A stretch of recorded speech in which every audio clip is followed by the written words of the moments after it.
Olá! Hoje eu falarei sobre funções da linguagem. Já falamos bastante em sala sobre linguagem, então só para relembrar, linguagem é qualquer maneira ordenada de transmitir ideias ou sentimentos por meio de signos sonoros, que são as palavras, gráficos, imagens, gestos, ou seja, tudo aquilo que eu uso para comunicar, a gente chama de linguagem, ok? Cada pessoa pode organizar sua fala de acordo com o objetivo desejado, isso é, de acordo com a sua intenção. O que vem ao seu coração, o que vem à sua mente, ele usa o texto, seja falado ou escrito, para poder expressar aquilo que ele está sentindo. Então, pela linguagem, nós podemos expressar os sentimentos, as emoções, podemos dar informações, podemos influenciar as outras pessoas, ou seja, de acordo com a finalidade, nós usamos uma linguagem diferente. Então, todo o texto é produzido de acordo com uma finalidade. E a essa finalidade é que nós chamamos de função de linguagem. Para começar, vamos relembrar os 6 elementos que são necessários para que haja comunicação. Primeiramente, seria o emissor. O emissor é quem emite a mensagem. Se não houver emissor, não há mensagem. Tanto a mensagem falada como escrita tem que ter um emissor. E o emissor faz a mensagem para que alguém a receba. Nós temos o receptor, é a quem a mensagem se destina. O emissor vai falar de alguma coisa. Ele vai falar sobre algo, o assunto daquela mensagem nós chamamos de referente. E o código usado naquela mensagem pode ser a língua portuguesa, como é o caso agora que eu estou usando, no caso a língua oral portuguesa, pode ser gestos, pode ser código Morse, pode ser sons, etc. Tá? E o canal é o meio pelo qual a mensagem é transmitida. Tá? Hoje, agora, nós estamos transmitindo via vídeo. E por último, a mensagem, que é todo o conteúdo a que se quer transmitir. Tudo que eu estou falando agora é a mensagem, ok? Assim, por ser múltipla e apresentar muitas peculiaridades de acordo com a intenção da pessoa, de acordo com a intenção do emissor, a linguagem é dividida em 6 funções e essas funções estão diretamente relacionadas com esses elementos de comunicação que nós acabamos de ver. Só para teorizar, o que é função de linguagem, tá? Ou funções de linguagem? São os diferentes recursos de comunicação que, conforme a intenção do emissor, dão ênfase à mensagem transmitida, de acordo com o contexto em que o ato comunicativo ocorre. Então, quais são as funções de linguagem? Tá? As funções estão diretamente relacionadas com esses 6 elementos da comunicação. Temos a função referencial, cujo foco é o referente. A função emotiva, o foco é o emissor. Função poética, o foco é a mensagem. Função apelativa ou conativa, o foco é o receptor. Função metalinguística, o foco é o código. E por último, a função fática, cujo foco é o canal. Vamos começar a falar sobre a primeira função, a função referencial, também chamada de denotativa ou função informativa. Nessa função, o foco vai ser o referente, ou seja, o assunto do que está se falando. E o principal objetivo dessa função é informar sobre um determinado assunto, falar sobre algo. E a ênfase vai ser dada ao contexto comunicativo, aquilo que está se falando, ok? Nesse caso, a linguagem serve somente para informar. E quais são as características? A linguagem é denotativa, ou seja, a linguagem literal, semelhante à linguagem jornalística ou científica. Ela deve ser objetiva, ou seja, ela tem que transmitir uma informação de forma clara, objetiva e direta. A informação, ela tem a finalidade de informar, de notificar, de anunciar, de indicar, de referenciar algo, e ela vai tratar sobre a realidade, sobre fatos, sobre dados concretos. A linguagem dessa função deve ser totalmente impessoal. Não pode haver resquício qualquer da opinião ou do sentimento ou da avaliação ou comentário por parte do emissor. Simplesmente a informação é passada, sem qualquer vínculo com o emissor, no sentido de sentimento, de opinião. Tá? Então é um texto mais frio, é um texto mais distante. Não há, então, subjetividade, nem qualquer tipo de emoção, e por conta disso, é usada a terceira pessoa do discurso. Lembrando que a primeira pessoa é o eu, é a primeira pessoa quem fala, a segunda pessoa é o tu, você, seria a pessoa com quem eu estou falando, e a terceira pessoa é o ele ou ela, seria a de quem eu estou falando. Tá? Então, no discurso, a gente vai abordar sempre a terceira pessoa do discurso, que é o assunto. Esse tipo de texto a gente é encontrado em textos jornalísticos, mas cuidado, nem todo texto que está no jornal é um texto referencial. Eu posso ter, por exemplo, colunas, né? Alguns colunistas assinam o jornal, colunas no jornal que colocam suas opiniões sobre determinados assuntos que estão acontecendo. Nesse caso, não é uma função referencial. Mas as manchetes, as informações, o que está acontecendo no Brasil e no mundo no jornal, o texto é de forma referencial, ele está informando o acontecimento. Também encontramos em textos técnicos e textos científicos. Inclusive, o seu TCC, né, que você vai fazer para o final do curso, nele deve ser usada a função referencial, uma função sem qualquer opinião, uma linguagem que apenas passe informações sobre aquela pesquisa que você fez, sobre o assunto determinado, tá? Os livros didáticos também têm a função referencial, ou seja, ele vai falar, por exemplo, o livro de história vai abordar a Revolução Francesa, então, o que é a Revolução Francesa, quando aconteceu, o livro de gramática, o que é artigo, o que é substantivo, o que é numeral. Então, o livro didático vai dar uma informação. Vê que o nome chama função referencial ou informativa, vai informar algo. Em documentos e correspondências comerciais, atas, contratos, cartas comerciais gerais, né, ofícios, memorandos, nós usamos sempre a linguagem referencial. Linguagem que não tem qualquer avaliação, qualquer emoção, qualquer opinião por parte do emissor, ok? Então, vamos ver alguns exemplos. Variante gama evolui e ampliou transmissão, diz cientista que a descobriu.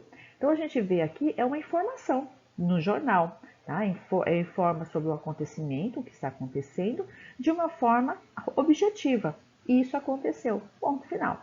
Tá? E depois, se você abre aquele texto, né, clica naquele texto ou lê no jornal, você vai perceber que a linguagem vai ser bem objetiva. Outros exemplos usando a função referencial. Taxa de ocupação de leitos para a Covid é inferior a 50% em 20 estados.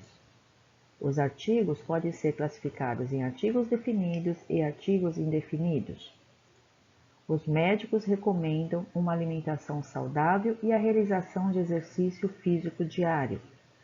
Desmatamento por mineração na Amazônia bate recorde em 2021. A área devastada até agosto já supera todo o ano de 2020. Percebam que são apenas informações. Eu estou falando sobre um determinado assunto, seja a taxa de ocupação do leito, falando sobre os artigos da gramática, falando sobre alimentação saudável, a realização de exercícios ou sobre desmatamento por mineração. Não há qualquer resquício de emoção e não há qualquer tentativa de convencer o leitor a nada, apenas estou informando. Vamos falar um pouquinho agora da segunda função, que é a função emotiva ou também chamada expressiva. Nessa função, o foco vai ser o emissor, ou seja, quem está falando a mensagem, ok?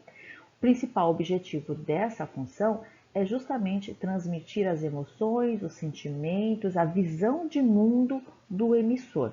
A ênfase vai ser dada ao emissor. A linguagem dessa função serve para expressar a subjetividade de quem emite a mensagem. E quais são as características? muita subjetividade, afinal, era falada conforme a visão pessoal do emissor.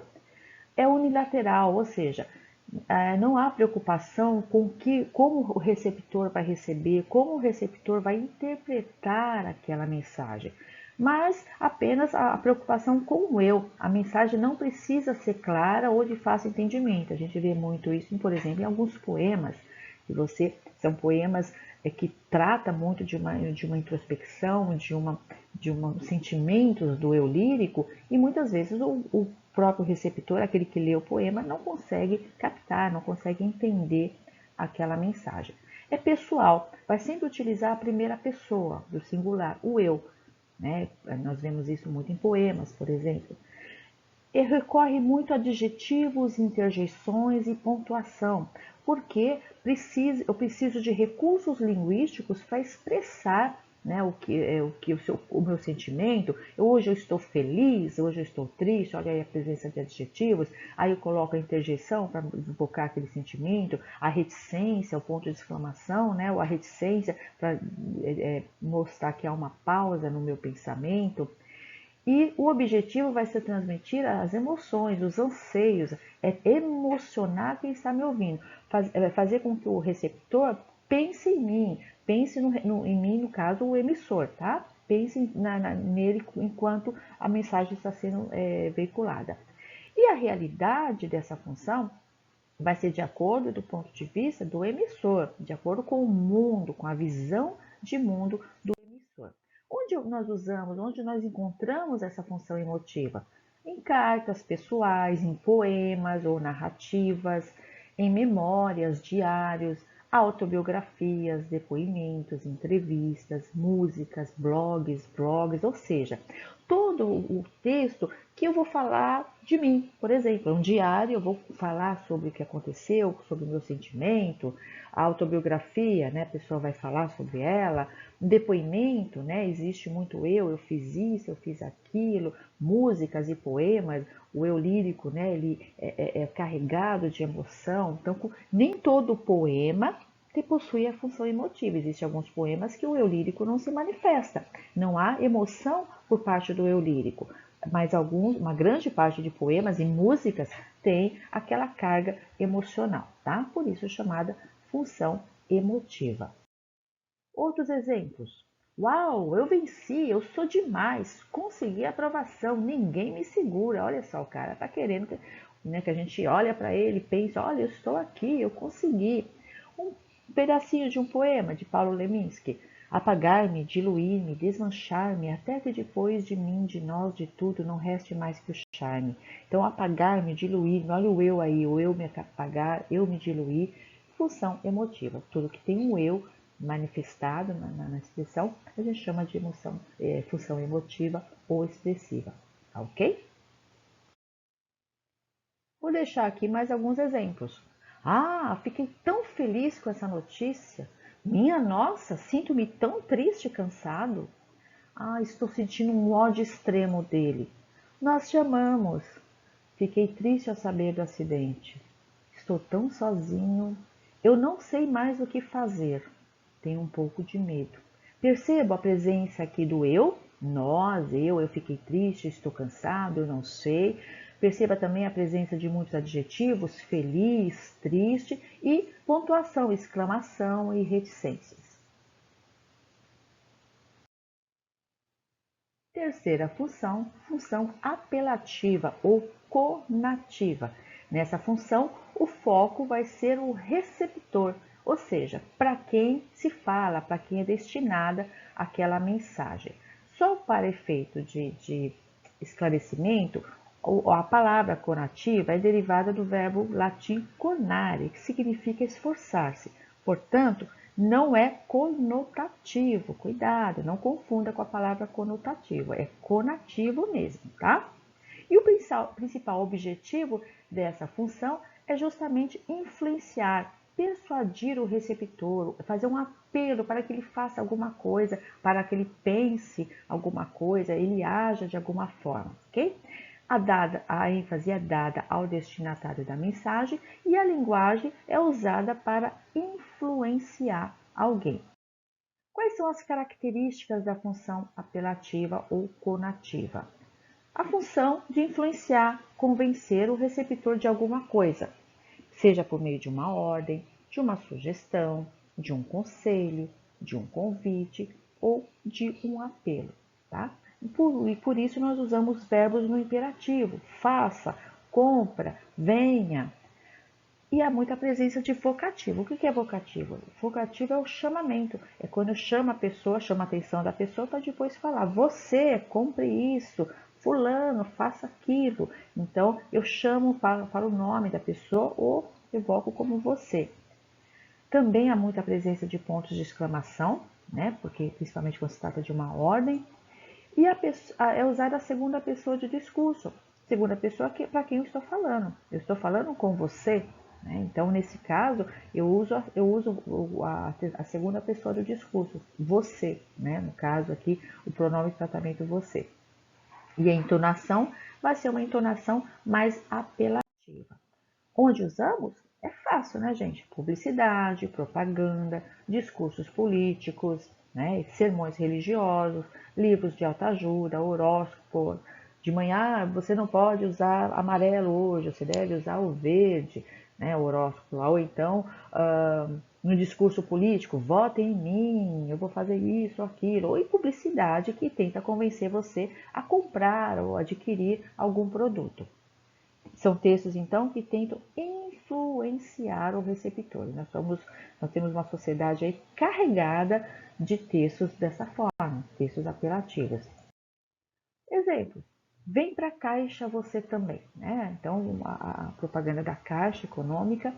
Então, perceba que a gente tem o vem aí, né? Está na segunda pessoa do imperativo, né? Ao invés de ser usado vem, que seria a terceira pessoa, vem. E ele usa o você. O você é justamente para dar uma aproximação, ficar mais próximo. Eu estou falando não com outra pessoa, estou falando com você. Então, você sente que aquela mensagem é direcionada a você. E eu posso usar essa mensagem também para pedir alguma coisa, ou para pedir para que você não faça alguma coisa. Aviso, não fume, né? Ou então, doe vida, seja doador de órgãos. Um doador pode salvar mais de 8 vidas. Percebam que eu tenho aqui, nesse texto doe vidas, eu tenho um texto referencial, né?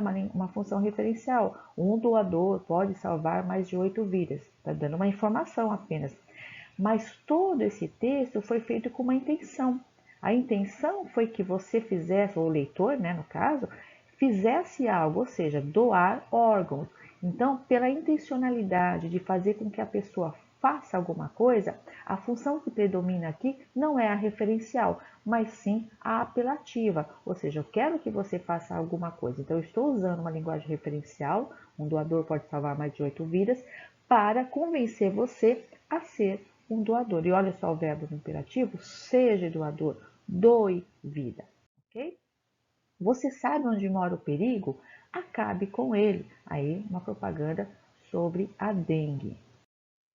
Aqui, compre agora, né? Compre isso, compre aquilo, beba Coca-Cola, aproveite as melhores ofertas, não perca essa chance, ligue ainda hoje, faça hoje mesmo o seu cartão de crédito. Você já tomou banho? Mãe, vem cá. Agora falando sério, vote em mim. Então a gente tem muitos discursos, né? Em propaganda, discurso político, muitas mensagens, muita linguagem conativa ou apelativa, principalmente aí na mídia.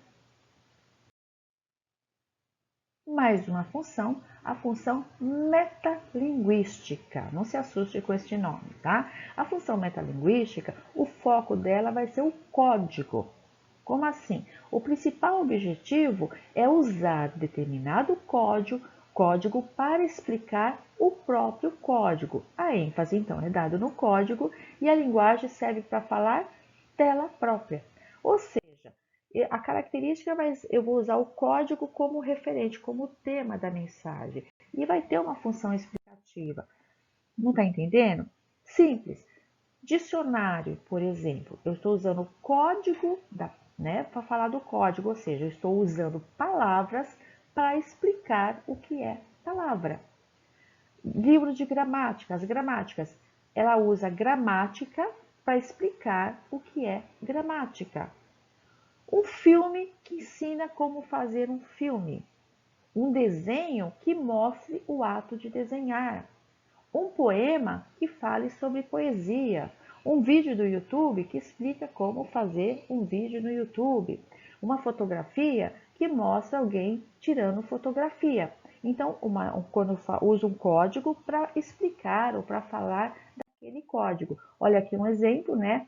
Um desenho de um pintor pintando ele se pintando. Então, nós temos aí uma função metalinguística. Aqui um exemplo. É uma poesia que fala sobre poesia. O que é poesia? Uma ilha cercada de palavras por todos os lados. O que é poeta? Um homem que trabalha um poema com o suor do seu rosto. Um homem que tem fome como qualquer outro homem. Um exemplo aqui, a função metalinguística, na propaganda. Uma propaganda que fale de propaganda. O CONAR existe para coibir os exageros da propaganda. No caso aqui, o CONAR é a Agência Reguladora de Propagandas do Brasil. Então, ela fez uma propaganda que fale de propaganda. Temos mais um exemplo aqui. Um aviso que fala de um aviso, né? Aviso, não remova este aviso, né? É estranho, mas ele está aqui porque tem uma finalidade, né? Avisar que para você não remover esse aviso. Mas é uma metalinguagem, um aviso que fala de um aviso. Olha um quadrinho, a gente vê muito isso em quadrinho, né? Vou fazer uma metalinguagem, quase, pronto, fez a metalinguagem, ou seja, ele desenhou ele mesmo desenhando, né? A gente vê isso em vários, em gibis, né? Quem já leu gibis sabe, tem aqui, por exemplo, o da Mônica, o Maurício de Souza, o cartunista ali, o desenhista, aparece ele desenhando no quadrinho, então isso é uma metalinguagem, a linguagem, né, que fala dela mesma. Temos outros exemplos. O código linguístico é um sistema de signos usados na construção de mensagem. Perceba que eu estou falando do código linguístico usando o código linguístico, ou seja, a palavra. O código linguístico é a palavra. Uma mensagem é uma comunicação oral ou escrita que visa transmitir uma informação. Eu estou usando uma mensagem para falar sobre mensagem. Deu para entender? A quinta função é a função poética, também chamada de função estética. Nessa função, o foco vai ser a mensagem, vai ser como aquela mensagem foi feita. Então, o principal objetivo é transmitir uma mensagem elaborada, com as palavras bem selecionadas, visando produzir um resultado estético, visando produzir algum efeito, uma surpresa, ou você achar aquilo muito bonito. Então, o mais importante não é o que se diz, mas como se diz, que palavras foram escolhidas, né? Geralmente usa palavras, rimas, palavras, muita aliteração, muita assonância, ritmo na mensagem, ou seja, o texto é feito para causar impacto, tá? A mensagem em si, as palavras daquela mensagem. Não necessariamente não há importância sobre o conteúdo, mas principalmente como ela foi escrita. E muitas vezes eu uso as palavras para criar uma figura, por exemplo, né? Eu uso um poema que usa uma figura, aproveito o branco do papel e faço aí, formo uma figura falando sobre esse poema. A gente vai ver exemplo aqui, tá? A ênfase vai ser dada na própria mensagem. E a linguagem serve como fonte de prazer, fonte estética. Quais as características?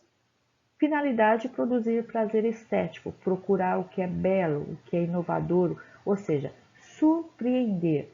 É carregado de subjetividade, a linguagem é elaborada e cuidada, então há uma preocupação muito grande com a seleção, ou seja, com a combinação das palavras.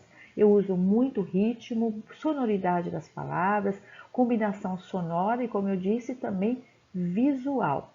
A linguagem é conotativa, linguagem figurada, e usa-se muitas figuras de linguagem. Mas atenção, não confunda a função poética com função emotiva. São diferentes, tá? A função emotiva tem o objetivo emocionar o leitor. A função poética se importa com a própria mensagem, né? A forma como ela vai ser transmitida e não como emoção. Então, quando eu leio um poema, esse poema pode ter uma função poética, feito de uma forma para dar esse prazer estético, ou pode ser um poema emotivo, onde o eu lírico que acaba sendo mais relevante naquele texto, as emoções do eu lírico. Então, nem todo poema tem a função poética. E nem toda a função poética é um poema. Eu posso ter outros textos não poéticos que têm a função poética. Talvez seja melhor usar a função estética para você não confundir com poema, tá? Achando que é só poema.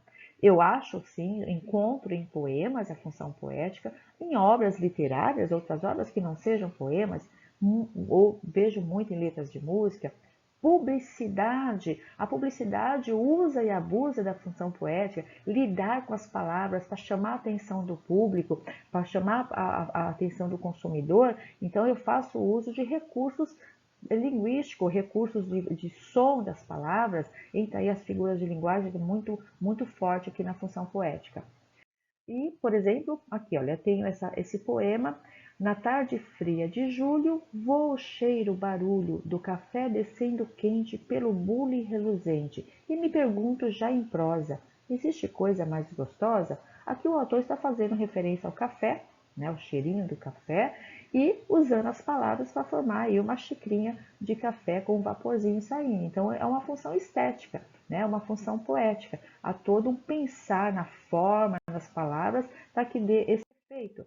Outro exemplo, o infinito dos seus olhos me faz encontrar, o infinito dos seus olhos me faz encontrar. Então, o autor aqui usou uma frase, colocou essa frase numa forma, no formato do infinito, então é como se essa poesia fosse infinita, esse poema fosse infinito. Então ele brincou aí com o espaço físico, com o branco do papel e ficou uma função estética, visual, tá? Que dê algum impacto.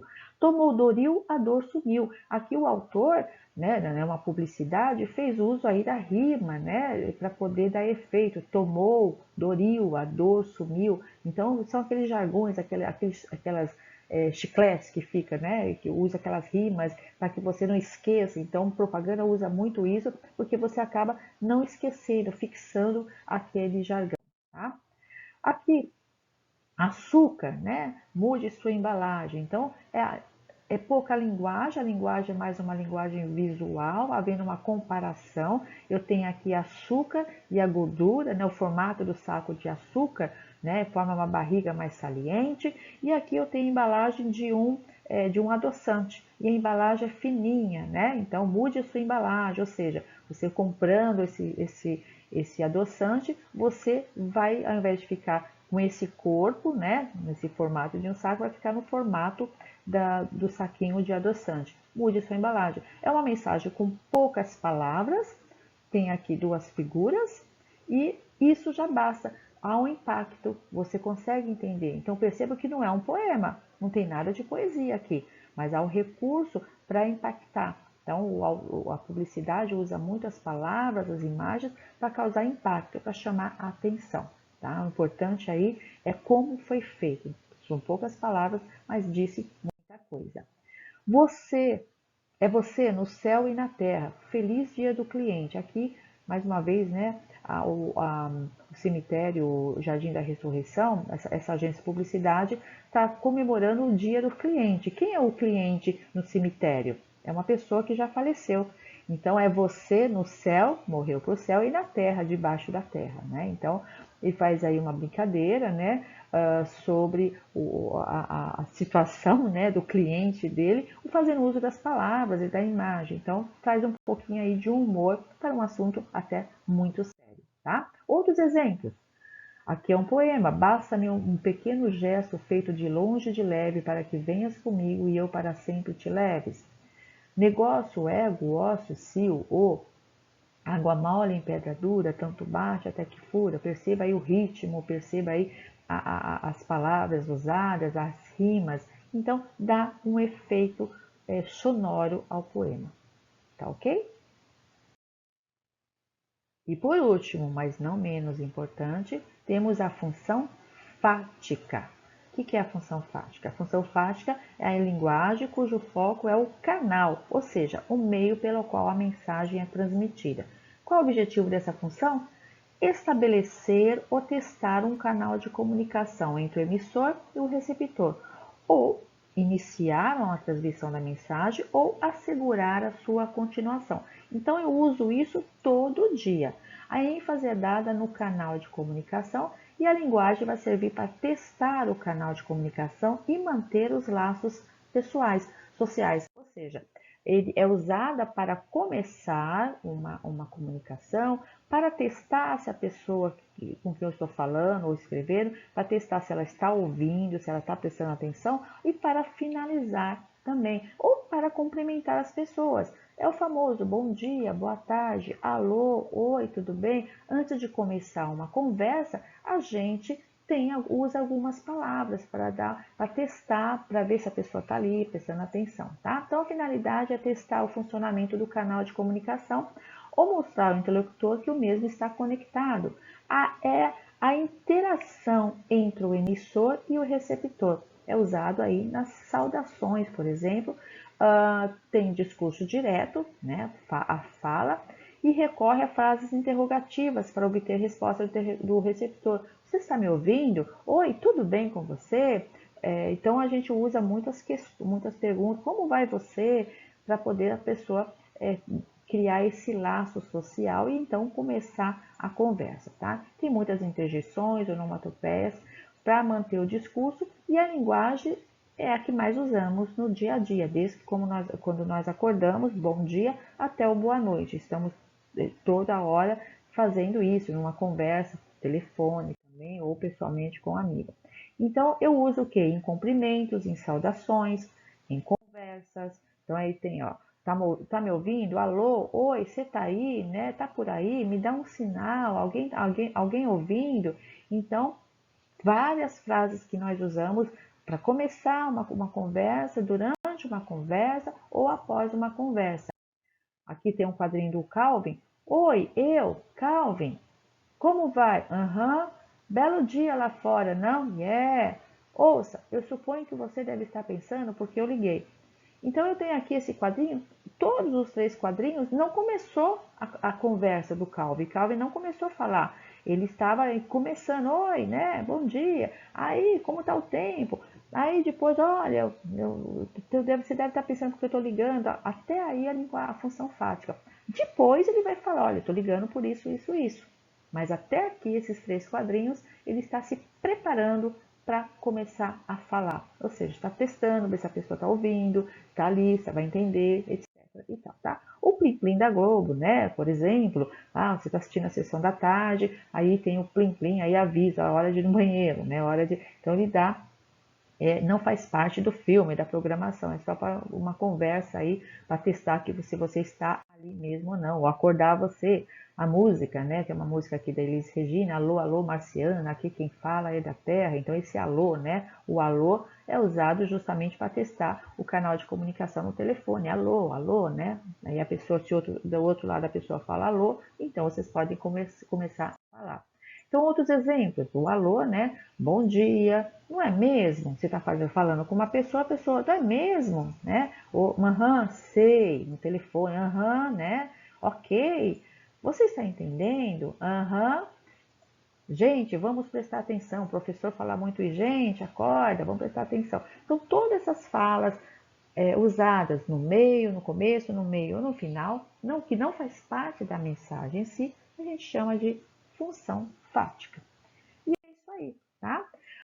Importante é você lembrar e saber que dificilmente nós encontraremos um texto que apresente uma única função de linguagem, tá? Mas sempre haverá uma que vai predominar. Por isso a gente tem que saber qual a intenção do emissor quando ela escreveu aquilo. Qual foi a intenção quando escreveu, quando falou? Qual foi a intenção do emissor? Então, a função de linguagem está diretamente relacionada à intenção do emissor, ok? Aqui é um resuminho, né? Função de linguagem é o uso intencional da linguagem. Então, aqui tem o elemento da linguagem, o elemento Contexto ou referente à função referencial. Se o foco for receptor, a função conativa ou apelativa. Se o foco for emissor, função emotiva ou expressiva. Se o foco for canal, função fática. Se o foco for o código, função metalinguística. Se o foco for a mensagem, função poética. É isso aí. Beijos.